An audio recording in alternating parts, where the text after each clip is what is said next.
Hey everyone, welcome back again. So we just finished recording problem E. So over to problem D. So I hope this problem is easy just because of the constraints. I don't know how, I haven't thought about how to solve this if the constraints are high. But for now I hope you understood. L से R fix हुआ है, L2R swap हुआ है, आगे का आगे मतलब L2R के आगे का आगे चला गया, उसके आगे पीछे चला गया, simple.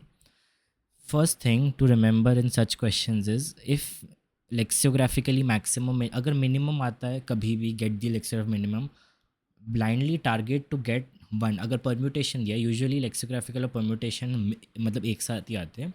If they have given you minimum और the maximum thing, if they have given you lexicographically minimum, अगर उन्होंने मिनिमम पे क्वेश्चन किया है, make sure that you try to get जो वन नंबर है, the number one at the first position. Otherwise अगर उन्होंने क्या बोलते हैं लेक्सियोग्राफिकली मैक्सिमम बोला, जैसे in case always try if possible always try to get the maximum number of the permutation. That is if the permutation is of size n, try to get the number n at the first position at the 0th index if possible. That should you should try to do that blindly, no matter बाकी अरे को क्या फ़र्क पड़ रहा है. You should always try to get the maximum number at the first position. So but इसमें हल्के से कॉर्नर केसेस थे इसमें, तो हाँ that we'll see. Now let's see how to solve this. तो ये मैंने अच्छा खासा ब्रूट फोर्स लगाया है इस प्रॉब्लम में. Sorry, this is the problem ही. हाँ, सो सपोज़ कोई एग्जांपल लेते हैं. 2 3 1 5 4 ही ले लो. 2 3 1 5 4. तो जैसा मैंने तुम्हें बोला कि तुम्हें ब्लाइंडली ट्राई करना है. अभी एक केस क्या लेक्सियोग्राफिकली मैक्सिमम का, you should always try to get the maximum element at the first. So उसके दो तरीके. हम्म, हाँ हाँ ठीक है, उसके दो तरीके. सपोज़ तुम्हें अभी तुम्हारा ये जो 5 है that is the maximum number, वो फर्स्ट पोजीशन में नहीं है. तो सपोज़ आई सिलेक्ट दिस. अगर मैं ये सिलेक्ट करता, अगर मैं 5 के जस्ट पहले मैं अपना कोई मतलब मुझे एल से आर सिलेक्ट करना है. सपोज़ मैं आर हमेशा अपना इधर कहीं एंड करता हूँ इस पोजीशन में, तो मुझे पता है कि ये वाला जो एरिया है वो ऑटोमेटिकली फर्स्ट पोजीशन में आ जाएगा. Therefore I will get my 5 4. This is one trick. ये ट्रिक है कि ऑलवेज एंड योर L2R का जो आर है at this particular position. If you do that, ये जो 5 4 है ये हमेशा आगे आ जाएगा. No matter if you select this also 5 4 आगे ही आ जाएगा. No matter if you select this also 5 4 आगे ही आएगा. तो ये वाला पार्ट आगे ही आएगा. वो हमने इंश्योर कर लिया. मैंने बोल दिया कि I will always stop my R before this 5, which will make sure that this particular area which has 5 at the beginning will always jump to the first position and my resultant vector will have 5 4 और blah blah at the first position, जो बहुत हद तक लेक्सियोग्राफिकली maximum complete करता है. अभी बात किस पे आ गई कि 5 4 के बाद ये वाली चीज़ पे फोकस आता है. ये वाला चीज़ काम कैसे कर रहा है. इफ़ यू सिलेक्ट 1 1 तो 1 1 का वही रह जाएगा. 2 3 पीछे चले जाएंगे. इफ़ यू सिलेक्ट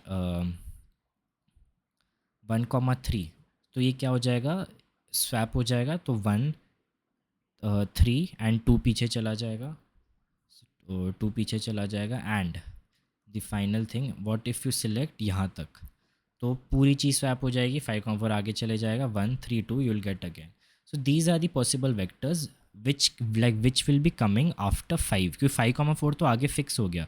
इसके बाद एडिशन में इट कैन बी इधर 1 2 3 1 3 2 1 3 2 depending upon what I select as my L, because R is fixed. R तो फिक्स कर दिया, वॉट एल पे अभी बहुत चीज़ें डिपेंड करती है.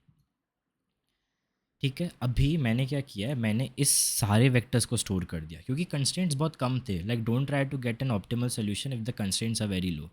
तो मेरा मैंने ये सारे वेक्टर्स बनाए literally. If you see my code, पहली बात एक केस है कि if 5 is not at the first position, तो ये मैं तुम्हें कोड ही बता रहा हूँ बेसिकली. पहले तुमने इंडेक्स पोजिशन लिया है of the maximum element, and if the maximum element is not already eight the first position.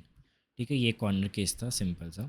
If it is not at the first position, ये जो तुम्हें दिख रहा है POSS वेक्टर, इससे मैंने लिटरली ये सब स्टोर किया है 1 2 जो भी पॉसिबिलिटी है. अभी तुम इम्प्लीमेंटेशन ही सिंपली कर सकते हो. बेसिकली मैंने IDEX -1 और एल और आर को फिक्स कर दिया, और मैं अपने एल और आर को धीरे धीरे मतलब एल को पीछे धीरे धीरे पीछे ला रहा हूँ. आर मेरा वहीं का वहीं है इफ़ यू सी.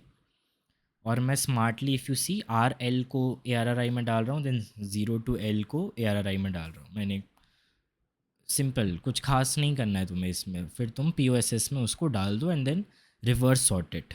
तो एक्चुअली द सॉर्ट जो बनाया है सी प्लस प्लस में एस टी एल लाइब्रेरी में, अगर तुम उसे वेक्टर या स्ट्रिंग्स प्रोवाइड करते हो, it always sorts them in a lexicographical way. तो मुझे चाहिए था मैक्सिमम वाला, तो मैंने इसे आर बिगन आर एंड में सॉर्ट कर दिया। और अभी तो ये अभी तुम्हारे पास जो उसका जीरोथ पोजीशन में है ना, जीरोथ पोजीशन में, that is the maximum of these, maximum of these. And वो तुम्हारे पास सिंपली आ गया। और ये इंडेक्स से लेकर एन तक तो तुम्हें पता ही है ना बेसिकली ये वाली चीज़। तो पहले मैंने अपने ये ऑप्शन वन है, अभी मैं बताता हूँ क्यों ऑप्शन इसमें और क्या ऑप्शन है। तो दिस पहले मैंने डाल दिया, देखो A R are I index से लेके एन। फिर इंडेक्स से ये पहले, फिर मैंने इसको पी ओ एस एस में डाला ऑल पॉसिबिलिटीज़, उसमें से मैक्सिमम वाला सेलेक्ट किया, देन उसको मैंने डाल दिया ऑप्शन में। This is the first thing. There is a second case which is, what if I have 2 3 1 4 and 5? If I have this case, there is one more way to get 5 at the first, which is selecting only this. If you select only this, आगे का part पीछे चला गया, simple 5 2, ये वाला part पीछे चला गया, उसका सफिक्स कुछ है नहीं जो आगे आएगा, तो प्रीफिक्स को तो पीछे जाना पड़ेगा। This is just another way of getting 5 at the first position, but if and only if 5 is at the end. तो वो एक और केस मैंने हैंडल किया। If like if the max number is at end, so मैंने if देखोगे तो option two में हमेशा एन फर्स्ट पुश कर दिया, क्योंकि आई एम श्योर 5 में आगे ला सकता हूँ।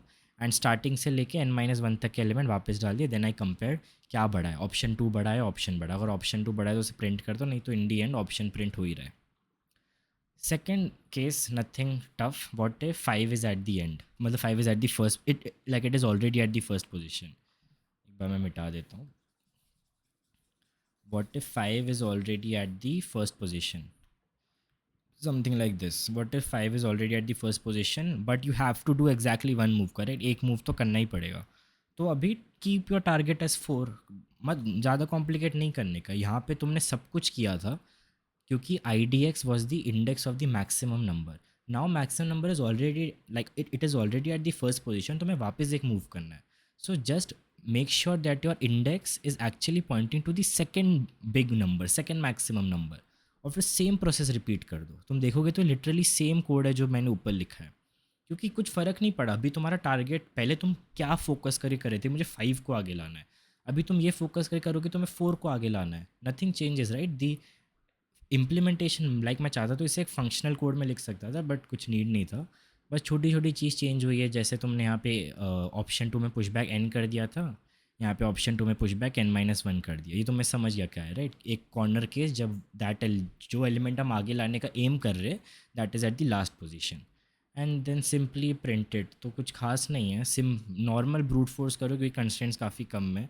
एन स्क्वायर सॉर्ट करने में भी एन, मतलब कुछ खास कॉम्प्लेक्सिटी नहीं जाएगा, एन स्क्वायर चला जाएगा, क्योंकि तुम वेक्टर्स को N N square log N कुछ जाएगा, something like this.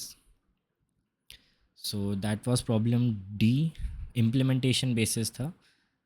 So please do subscribe if you liked it, और कुछ डाउट्स हो तो लाइक फील फ्री कमेंट्स में पूछने में। That's it, bye bye.